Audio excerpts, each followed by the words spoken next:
Welcome back to my channel my friends, आप सभी का स्वागत है। आज हम लोग देखने वाले हैं फेज सीक्वेंस के बारे में।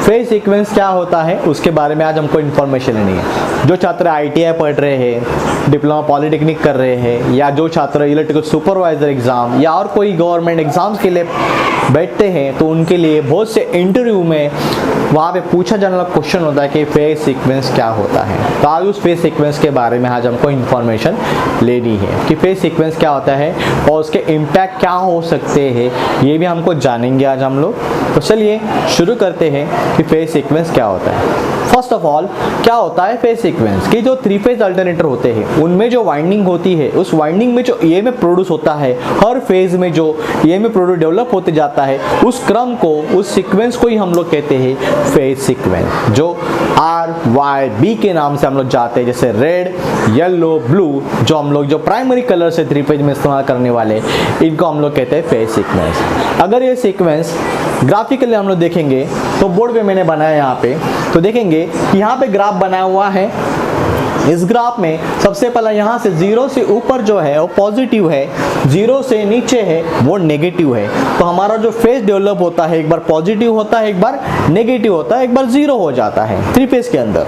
तो अभी सबसे पहला R देखेंगे। R जो है शुरुआत हो रही है उसकी 0 से, उसकी वैल्यू 0 है, तो उस समय उसमें वोल्टेज 0 रहता है, नहीं होता है। और उसी समय में हमारा जो B फेज है वो पॉजिटिव बन चुका है और Y फेज नेगेटिव बन चुका है। ये सबसे पहला है सीक्वेंस कि इन तीनों फेज में से पहला पॉजिटिव कौन बनेगा, नेगेटिव कौन बनेगा, 0 कौन बनेगा, इसी को हम लोग कहते हैं सीक्वेंस कहते हैं। तो ये सीक्वेंस हमने ग्राफिकली यहाँ पे डिजाइन किया गया है, दिखाया गया है। तो जैसे अभी जहाँ पे जब अल्टरनेटर के अंदर जो वाइंडिंग होती है 120 इलेक्ट्रिकल डिग्री में बिठाई जाती है, तो इसको हम लोग पॉजिटिव सीक्वेंस कहते हैं। ओके, और नेगेटिव सीक्वेंस क्या है कि 3 फेज में से कोई भी एक फेज चेंज होगा। जैसे यहाँ पे RBY है, RBY है, तो उसको हम लोग कहते हैं नेगेटिव सीक्वेंस कहते हैं, जिसे हम लोग ACB या UWV कहते हैं। तो ये नेगेटिव सीक्वेंस होता है जिससे मोटर हमारी क्या घूम सकती है, एंटी क्लॉकवाइज घूम सकती है।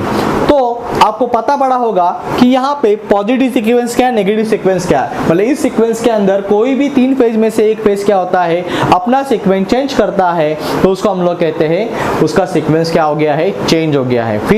कोई भी फेज अपना शिफ्ट कर देगा तो उसको हम लोग फेज सीक्वेंस कहते हैं कि चेंज हो गया है।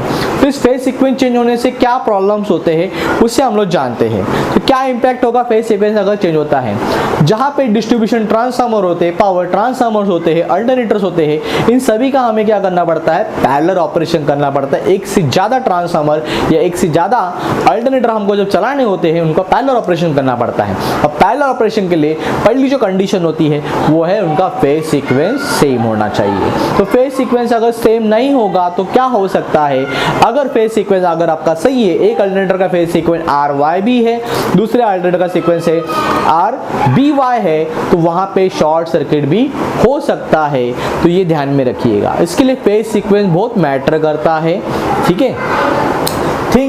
और दूसरी बात ऐसे हो सकती है कि हम लोग ट्रांसफार्मर का पैरेलल ऑपरेशन करते हैं, उसमें भी फेज सीक्वेंस इस तरह से काम करेगा। जैसे हम लोग का पहले ट्रांसफार्मर जो हम लोग जोड़ रहे हैं, मेन ट्रांसफार्मर, उसका भी हम लोग का जो वाइंडिंग का जो सप्लाई रहेगा उसके अंदर जो फेज सीक्वेंस होगा वो RYB होना चाहिए। और दूसरा ट्रांसफार्मर है जो पैरेलल जोड़ने वाले उसके साथ, उसका भी हम लोग को वाइंडिंग का जो सीक्वेंस रहेगा उसके अंदर से जनरेट होने वाला वो भी क्या होना चाहिए, RYB होना चाहिए।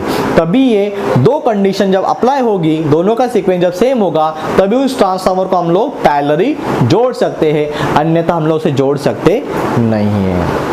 तो और क्या इंपैक्ट हो सकता है, जैसे मोटर को हम लोग उसको RYB देते हैं तो मोटर क्लॉकवाइज घूमती है।